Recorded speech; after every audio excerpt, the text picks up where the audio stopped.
एक जमाने की बात है। एक राजा था। उसका एक समझदार मंत्री था, जो हमेशा एक ही बात कहा करता था, जो होता है अच्छे के लिए होता है। राजा को यह बात सुन सुनकर कभी कभी अजीब लगता था। उसे समझ नहीं आता था कि कोई हर हालात में कैसे कह सकता है कि जो होता है अच्छे के लिए होता है। एक दिन राजा अपनी तलवार साफ कर रहा था। मंत्री भी वहीं बैठा था। तलवार चमक रही थी। राजा बड़ी बारीकी से उसे साफ कर रहा था कि तभी तलवार उसके पैर पर गिर गई और उसकी एक उंगली कट गई। खून बहने लगा। दर्द से राजा की आंखों में पानी आ गया। उसका चेहरा गुस्से से भर गया। मंत्री ये सब देख रहा था और फिर उसने कहा, महाराज, जो होता है अच्छे के लिए होता है। राजा को बहुत गुस्सा आया। क्या बकवास कर रहे हो? मेरी उंगली कट गई है, खून बह रहा है, और तुम कह रहे हो कि यह अच्छे के लिए हुआ।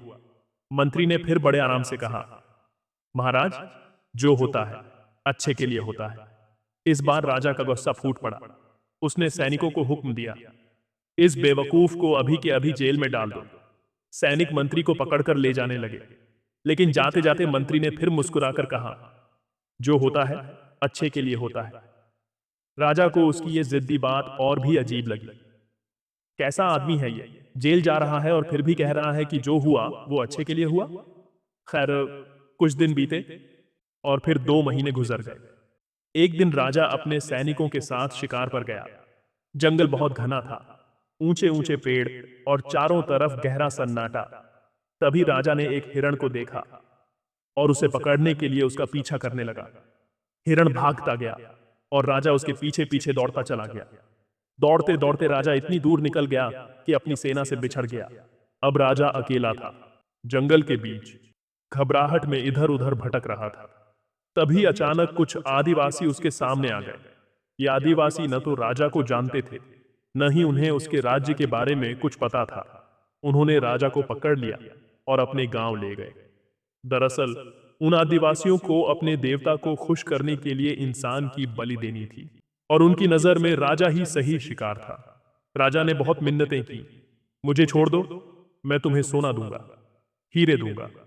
लेकिन उन आदिवासियों को राजा की भाषा समझ नहीं आई। वो बस खुश होकर ढोल नगाड़े बजाने लगे, जैसे उन्हें अपना शिकार मिल गया हो। राजा का दिल जोरों से धड़कने लगा। उसकी आंखें डर से भर आईं।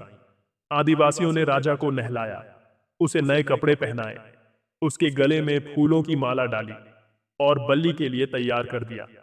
राजा अब बिल्कुल टूट चुका था। उसे लगा कि बस अब उसकी जिंदगी का अंत आ गया है।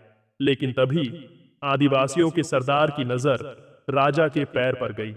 उसने गौर से देखा और चौंकते हुए चिल्लाया, रुको, ये आदमी अधूरा है, इसकी एक उंगली कटी हुई है। फिर उसने सबको समझाया, अगर हम अधूरे इंसान की बलि देंगे तो हमारे देवता नाराज हो जाएंगे। आदिवासी ठहर गए और फिर राजा को छोड़ दिया। राजा ये देखकर हैरान रह गया। उसकी जान बच गई थी। वो जंगल से निकलकर किसी तरह अपने महल लौटा।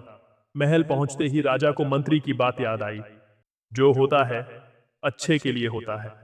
उसकी आंखों में आंसू आ गए। उसे महसूस हुआ कि अगर उस दिन उसकी उंगली न कटी होती तो आज उसकी जान चली जाती। उसने तुरंत अपने सैनिकों को हुक्म दिया कि मंत्री को जेल से रिहा किया जाए। मंत्री जब महल पहुंचा तो राजा ने उसे गले लगाते हुए कहा, मंत्री जी, उस दिन मेरी उंगली कटी थी और आज समझ में आया कि वो सच में मेरे भले के लिए हुआ था। लेकिन तुम तो 2 महीने तक जेल में रहे, ये कैसे अच्छे के लिए हुआ? मंत्री हल्की मुस्कान के साथ बोला, महाराज, मैं आपका मंत्री हूं और हमेशा आपके साथ ही रहता हूं। अगर उस दिन मैं आपके साथ होता तो जब आदिवासियों ने आपकी कटी हुई उंगली देखी थी तो उन्होंने मुझे जरूर पकड़ लिया होता। मेरी उंगली तो सही सलामत थी और मेरी ही बलि दे दी जाती। इसलिए मेरा जेल में रहना भी अच्छे के लिए ही था। राजा मंत्री की बात सुनकर अचंभित रह गया। उसे अब यकीन हो चुका था कि जो होता है अच्छे के लिए होता है।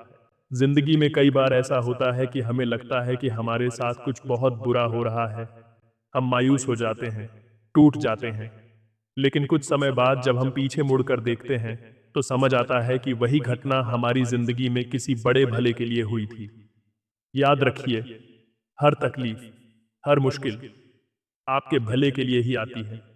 अगर आज आपकी जिंदगी में कोई परेशानी चल रही है, तो घबराइए मत, क्योंकि शायद वही परेशानी आपको किसी बड़े नुकसान से बचा रही हो। इस दुनिया को किसी दुश्मन ने नहीं बनाया, इसलिए इसमें कुछ भी बुरा नहीं हो सकता। हमेशा याद रखिए, जो होता है अच्छे के लिए होता है। अगर आपको यह कहानी अच्छी लगी हो, तो इसे दूसरों के साथ शेयर करें और अपना विचार कमेंट में बताएं। बहुत बहुत धन्यवाद देखने के लिए।